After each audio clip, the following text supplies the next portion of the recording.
suis à Monaco pour la vente d'Arcurial. Arcurial organise 2 ventes par an à Monaco, une en janvier et une en juillet. Cette vente s'appelle très joliment « Un hiver précieux sur le rocher ». Julie Valade, qui est la directrice de la joaillerie, m'a demandé d'être le curateur du catalogue. Donc le process, ça a été de choisir des bijoux. J'en ai choisi 6. Ensuite, j'ai demandé à des photographes de les mettre en scène. J'ai demandé à Alma Karina, dont j'aime beaucoup le travail.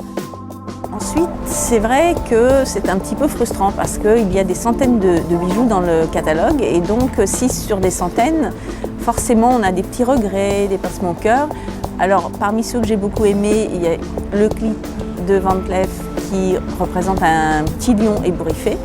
Il y a des camées très beaux qui sont 19e.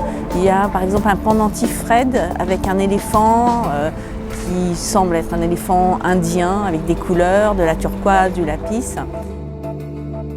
Dans une vente aux enchères, on ne sait jamais ce qui va vraiment marcher. Alors c'est vrai que très peu de temps avant la vente, il y a les ordres d'achat par téléphone ou des gens qui sont passés, etc. Donc ça, on peut avoir une petite idée de ce qui va quand même fonctionner ou pas. Mais on n'est jamais à l'abri d'une surprise.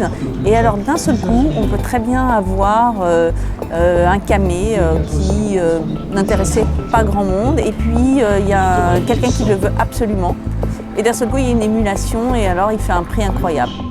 1700 par votre voisine, 2800. Est-ce qu'on dit 3000? Oui, 3000. Bon, la vente aux enchères est aussi un endroit assez fabuleux. En fait, c'est comme un petit musée. Et donc, dans cette vente, en l'occurrence, il y a des époques 19e, des époques 70, des époques 50, des savoir-faire qui sont représentés, qui sont le filigrane sur l'un des bijoux, qui sont la marqueterie sur un autre, qui sont la glyptique sur les camées, etc. Donc en fait c'est une sorte de petit échantillon de tout ce qui se fait en joaillerie et on peut y apprendre plein de choses et faire des découvertes incroyables.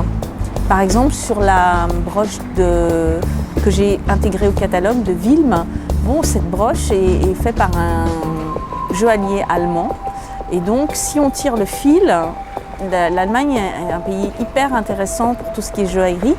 Ces bijoux sont comme des fils sur lesquels on peut tirer et apprendre des choses et se cultiver et entrer dans le monde de la joaillerie.